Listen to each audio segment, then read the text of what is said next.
kita mau melihat apa berkat yang tersembunyi dari 7 perkataan salib. Yang pertama yaitu Tuhan Yesus berkata, "Ya Bapa, ampunilah mereka, sebab mereka tidak tahu apa yang mereka perbuat." Ya Bapa, ampunilah mereka. Siapa mereka di sini, saudara? Adalah orang-orang yang telah menyalibkan Yesus. Tuhan Yesus berdoa memohon ampun bagi orang-orang ini. Ampunilah mereka, ya Bapa. Satu doa yang diucapkan dengan tulus, mohon kepada Bapa Surgawi untuk mencurahkan pengampunannya. Tapi saudara, tahukah Anda, sadarkah kita bahwa dosa-dosa kita sebenarnya yang telah menyalibkan Yesus? Bukan serdadu Romawi, saudara. Memang serdadu Romawi menyalibkan Yesus. Tetapi Alkitab berkata, Yesus mati karena dosa-dosa kita. Jadi siapa yang menyalibkan Yesus? Kita. Anda dan saya. Dosa-dosa kitalah yang membuat Yesus harus naik ke kayu salib. Dia harus mati. Dia disalib. Sebab itu tidak berlebihan kalau saya katakan, siapa mereka di sini? Bukan saja serdadu Romawi, tetapi Anda dan saya yang telah menyalibkan Yesus. Dan Yesus berdoa kepada Bapa, "Ya Bapa, ampunilah mereka." Apa yang kita lihat dari doa ini? Yaitu ada kasih dan pengampunan yang diturunkan dari salib. Kasih dan pengampunan. Coba kita baca Efesus 1 ayat 7. Sebab di dalam Dia dan oleh darahnya kita beroleh penebusan, yaitu pengampunan dosa menurut kekayaan kasih karunia-Nya. Haleluya. Di dalam darahnya, oleh darah Yesus, saudara dan saya, kita diampuni. Darah Yesus, darah anak domba yang tak bercacat celah, darah satu-satunya yang dapat menghapus dosa umat manusia. Tidak ada yang lain. Karena yang lain sama berdosanya. Hanya Yesus orang yang tidak berdosa.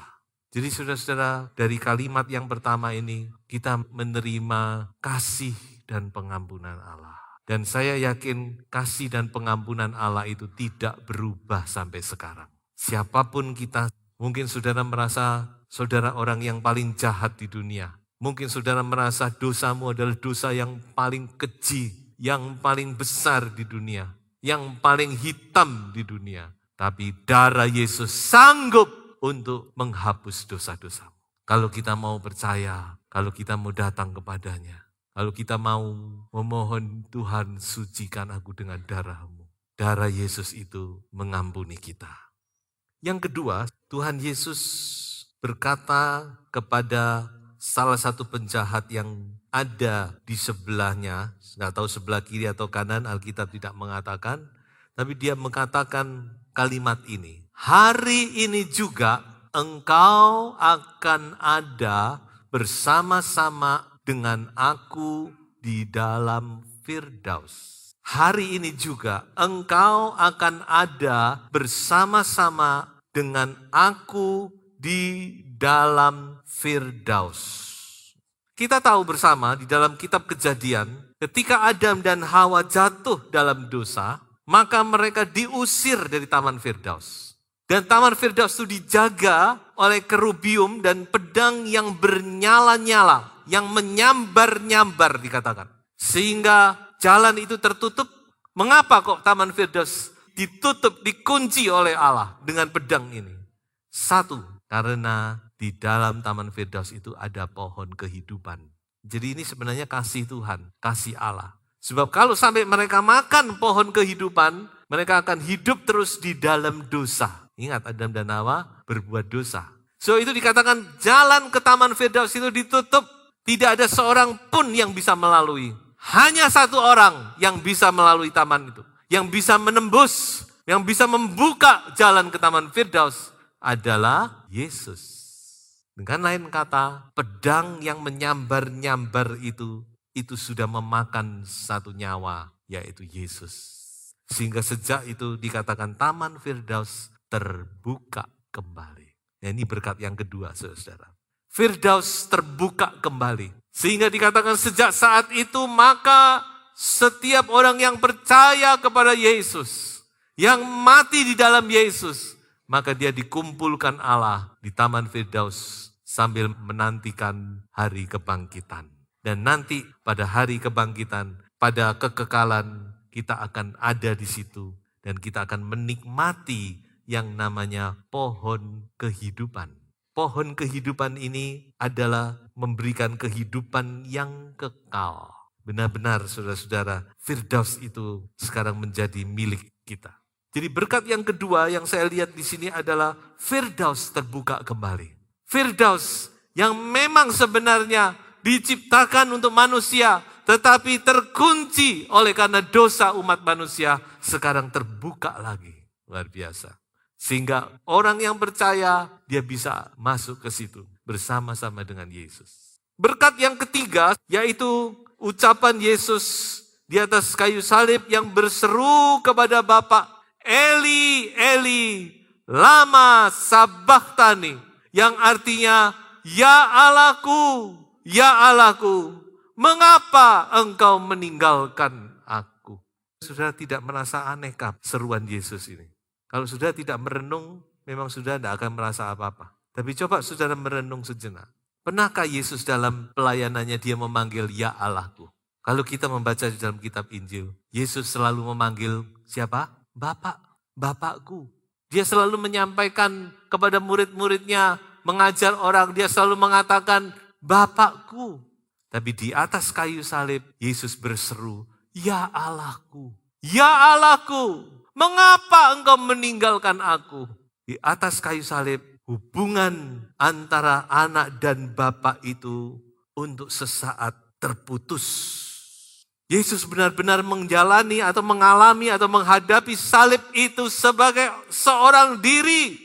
Tidak ada yang mendampingi. Manusia tidak ada. Bapa yang selama ini selalu dekat dengan dia pun memalingkan wajahnya. Tidak mau tahu. Sehingga Yesus harus berseru, Eli, Eli, lama sabachthani.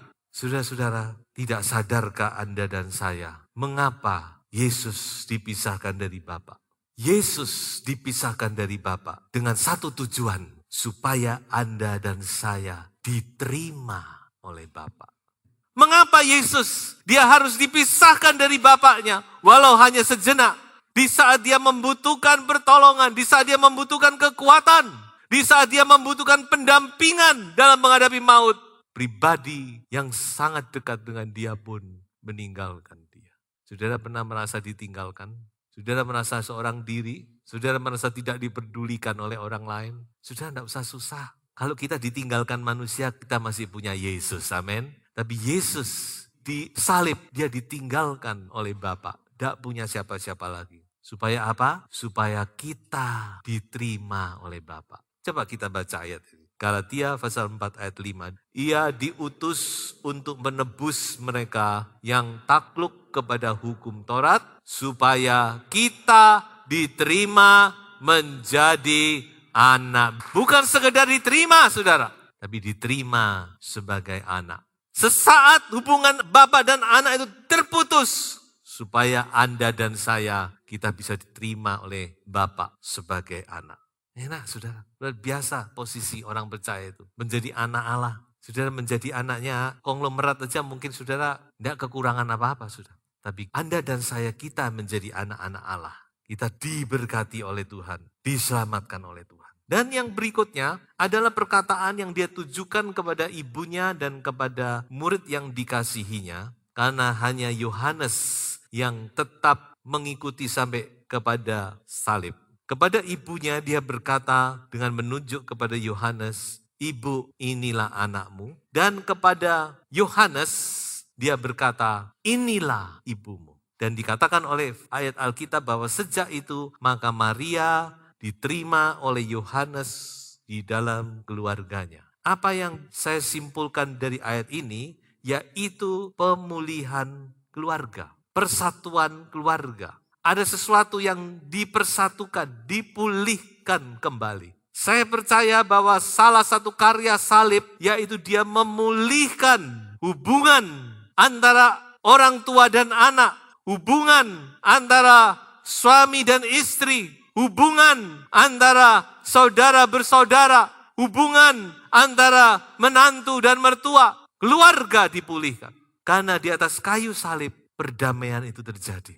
Saudara, kalau kita saja bisa diperdamaikan dengan Allah, kita bisa berdamai dengan Allah, masakan dengan sesama tidak bisa? Di salah satu karya salib, pekerjaan dari salib Kristus, kalau kita mau izinkan di dalam kehidupan kita, bekerja di dalam kita, maka salah satu karyanya adalah salib itu memulihkan. Salib itu mempersatukan. Salib itu membawa perdamaian. Mari kita baca ayat ini. Efesus 2 ayat yang ke-14. Karena dialah damai sejahtera kita yang telah mempersatukan kedua pihak dan yang telah merobohkan tembok pemisah, yaitu perseteruan. So itu saya harap berdamailah dengan sesama. Kita izinkan Roh Kudus bekerja dalam hati kita. Kita buka hati kita untuk menyambut kasih yang mengalir dari atas kayu salib. Rahmat yang mengalir di atas kayu salib. Saya yakin hati kita akan diubahkan. Perseteruan itu akan dirobohkan. Tembok-tembok pemisah akan dirobohkan. Yang berikutnya, perkataan yang kelima adalah Yesus berseru, "Aku haus." Saya yakin Yesus ini bukan tipe orang yang suka mengeluh. Sepanjang Injil saya tidak pernah membaca di mana Tuhan Yesus mengeluh. Kelaparan lah, mengeluh kehausan lah. Tapi kali ini di atas kayu salib dia tidak bisa menahan diri. Dia berkata, "Aku haus." Mengapa dia haus? Karena dia mengalami dehidrasi.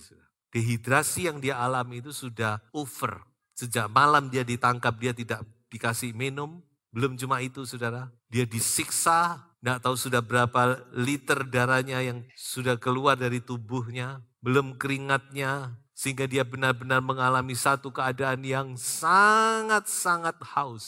Dehidrasi yang luar biasa. Itu salah satu yang menyebabkan kematiannya juga.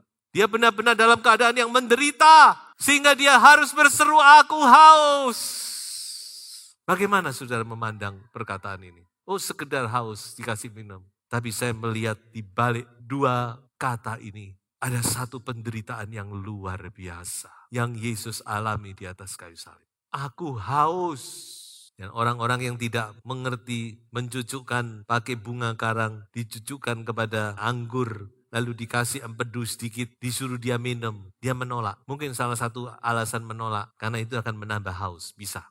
Yesus di atas kayu salib dia mengalami penderitaan yang luar biasa. Dan memang itu yang dikehendaki oleh Bapa. Kematian Yesus di atas kayu salib itu bukan kematian yang wajar. Mengapa? Karena pada umumnya orang mati di atas kayu salib itu tidak disiksa. Jadi mereka memang digantung, tapi tidak disiksa. Sehingga orang itu bisa tergantung berhari-hari. Tapi apa yang Tuhan Yesus alami, dia sebelum disalib, dia sudah disiksa setengah mati. Makanya waktu dia mati, Pilatus juga bingung, loh kok cepat matinya. Sampai dia gak percaya. Coba dicek. Akhirnya dicek, ditusuk tombak. Dikirain dia pura-pura. Mengapa demikian? Karena memang itu yang dikehendaki oleh Bapa. Firman Tuhan berkata, Bapa memang berkehendak untuk meremukkan dia.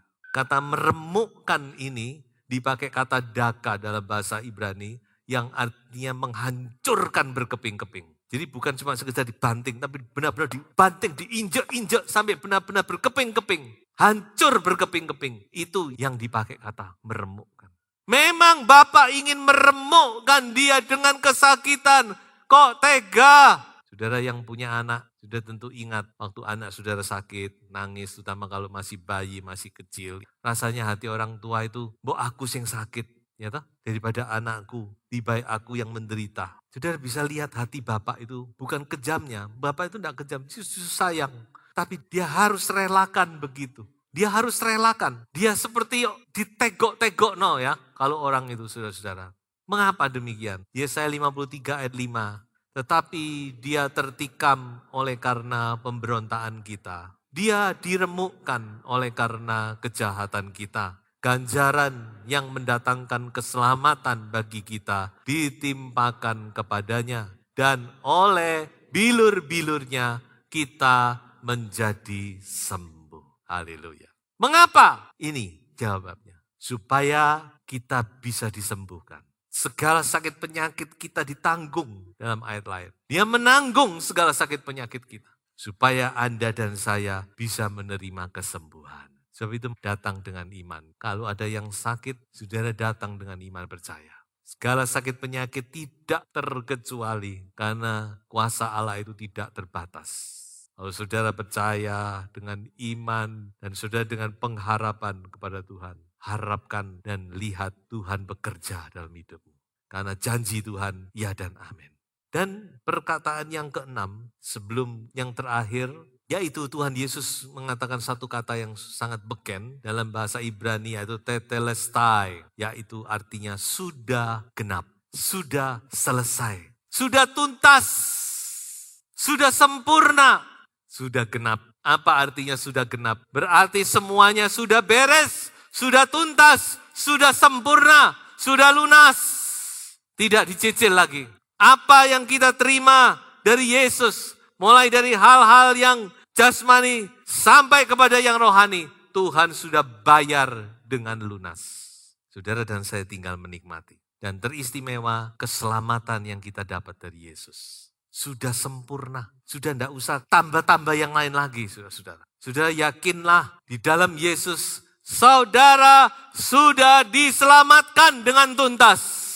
Keselamatan yang kita terima di dalam Yesus itu sempurna, terjamin. Sudah tidak usah ragu-ragu lagi. Besok saya selamat apa enggak ya? Kalau saya mati saya bisa masuk surga enggak ya? Saya mau katakan semuanya sudah sempurna, sudah genap, sudah tuntas. Mari kita baca ayatnya. Ibrani 7 ayat 25. Karena itu ia sanggup juga menyelamatkan dengan sempurna semua orang yang oleh dia datang kepada Allah. Sebab ia hidup senantiasa untuk menjadi pengantara mereka. Haleluya. Adakah Tuhan yang seperti ini di dunia? Saudara tidak akan menemukan Tuhan yang seperti ini. Tuhan yang sudah menyelamatkan kita dengan sempurna. Kita bisa tenang di dalam Tuhan. Makanya Tuhan Yesus ngomong sama murid-murid begini. Waktu murid-murid diutus lalu pulang dengan sukacita. Dia bilang, waduh Tuhan luar biasa. Tuhan kami berdoa untuk orang-orang sembuh. Orang mati dibangkitkan dan seterusnya dan seterusnya. Wah mereka excited. Lalu Tuhan Yesus ngomong gimana? Jangan bersukacita karena cuma itu tok. Jangan karena itu. Tapi bersukacitalah karena apa? Namamu tercatat di dalam surga. Jadi yang penting ini keselamatan jiwa, saudara. Dan itu sudah dijamin oleh Yesus. Amin. Sudah genap, sudah tuntas, sudah selesai. Dan tibalah kita kepada kalimat yang terakhir, yaitu Tuhan Yesus berkata, ya Bapa, ke dalam tanganmu kuserahkan rohku. Saya memakai terjemahan lama. Sebab kalau terjemahan kita ini dipakai kata nyawaku. Tapi kalau kita baca di dalam bahasa aslinya, kata nyawa itu pneuma, yang artinya roh. Makanya terjemahan lama lebih tepat. Ya Bapa, ke dalam tanganmu kuserahkan rohku. Dan kemudian dengan begitu, dia menghembuskan nafasnya dan dia meninggal. Makanya dikatakan ada ayat yang berkata bahwa bukan mereka yang membunuh Yesus, tapi Yesus juga menyerahkan rohnya. Rohku, Yesus menyerahkan rohnya kepada Bapa. Mengapa? Supaya kita dapat menerima rohnya, yaitu Roh Kudus. Yesus menyerahkan rohnya kepada Bapa agar dapat mencurahkan rohnya kepada kita. Ini sudah ingat. Dia mencurahkan roh, dia menyerahkan rohnya, dia mati. Supaya apa? Supaya dia bisa mencurahkan rohnya, Roh Kudus itu kepada kita semua. Mari kita baca Kisah 2 ayat 33. Dan sesudah ia ditinggikan oleh tangan kanan Allah dan menerima Roh Kudus yang dijanjikan itu, maka dicurahkannya apa yang kamu lihat dan dengar di sini. Roh Kudus itu yang terpenting bagi kita saat ini. Tanpa Roh Kudus semuanya sia-sia. Ibadah kita ini kalau tidak ada Roh Kudus, saudara-saudara, tidak lebih dari cuma pertemuan keagamaan biasa. Semua itu karena pekerjaan Roh Kudus. Firman, kalau tidak disertai Roh Kudus, cuma kata-kata yang berlalu begitu saja. Tidak bisa mengubahkan. Kita berdoa tanpa Roh Kudus, saudara tidak akan merasakan apa-apa. Jadi Roh Kudus itu sangat penting, bahkan terpenting dalam kehidupan gereja Tuhan. Dan itu bisa dicurahkan kepada kita karena Yesus mati di atas kayu salib. Dia menyerahkan roh. Nah, saudara-saudara, dengan demikian kita melihat sudah selesai semuanya. 7 perkataan disampaikan, berkat dicurahkan, dan Yesus mati. Dan kesimpulan dari khotbah ini, saya akan memberikan pertanyaan kepada saudara dan saya. Pertanyaan yang pertama, coba kita renungkan sejenak berkat-berkat yang sudah dicurahkan oleh Tuhan. Masih ada enggak yang belum Tuhan berikan kepada kita? Masih ada? Tidak ada. Semua dia curahkan sudah. Roh, jiwa, tubuh, sampai tetes darah pun yang terakhir dia berikan kepada manusia. Dagingnya pun dihancurkan untuk kita. Di atas kayu salib Golgota, Tuhan berikan sepenuh hidupnya. Jasmani, rohani, roh, jiwa, tubuhnya dia curahkan untuk kita. 7 adalah angka sempurna. Pengorbanan Tuhan itu sempurna. Dan pertanyaan kedua muncul. Kembali kita harus jawab, diri kita sendiri yang menjawab. Kalau begitu, kalau kita sudah mengerti arti pengorbanan Yesus di atas kayu salib, sekarang kita mau bertanya kepada diri kita sendiri. Apa yang kita sudah berbuat? Kita belum berbuat apa-apa. Kalau toh ada itu cuma sedikit dan itu hanya karena kasih karunia Tuhan. Mari kita menyadari. Jangan ada di antara kita yang merasa bangga. Saya sudah berbuat ini, saya sudah berbuat itu bagi Tuhan. Tidak ada semuanya. Semua itu hanya oleh karena kasih karunia. Hanya anugerah. Keselamatan kita pun itu cuma-cuma. Bukan oleh perbuatan baik kita. Tidak ada yang kita megahkan dari diri kita. Itu semua karena Tuhan mengasihi saudara dan saya. Makanya ayat Yohanes 3:16 itu kalau saudara renungkan, itu luar biasa. Karena begitu besar kasih Allah kepada dunia ini, kepada manusia ini, sehingga dia berikan anaknya yang tunggal. Kadang-kadang saya juga berpikir, dengan Bapak mengorbankan anak, sepertinya Bapak itu lebih cinta kita daripada Yesus. Iya apa ya saudara? Kalau anaknya yang tunggal dikorbankan untuk supaya kita selamat, berarti dia lebih cinta siapa? Seolah-olah seperti lebih cinta kita, bukan? Kok ada cinta yang kayak gitu? Di antara manusia aja nggak ada. Orang yang rela mengorbankan anak, tapi itu yang sudah dilakukan. Bapak mengorbankan anak. Anak dengan rela, dengan mentaati Bapak, dia juga mengorbankan dirinya bagi kita. Mau kurang apa lagi, saudara? Tidak ada yang bisa kita berikan. Mari kita mempersembahkan hidup kita kembali. Tuhan tidak minta yang lain. Tuhan tidak minta hartamu, tapi Tuhan minta hidup. Tubuhmu, Paulus berkata, kita mempersembahkan tubuh yang hidup, yang kudus, yang berkenan kepada Allah. Itu adalah ibadah yang sepatutnya. Bukan kita berbuat apa-apa, berbuat lebih tidak. Itu sepatutnya, selayaknya kita berikan kepada Tuhan. Jadi kalau kita tidak memberi kepada Tuhan, saudara, berarti kita belum beribadah dengan sepatutnya. Tapi saya percaya Roh Kudus akan tolong kita semua. Kita mau mempersembahkan hidup kita kepada Tuhan. Biarlah hidup kita menjadi satu persembahan yang berkenan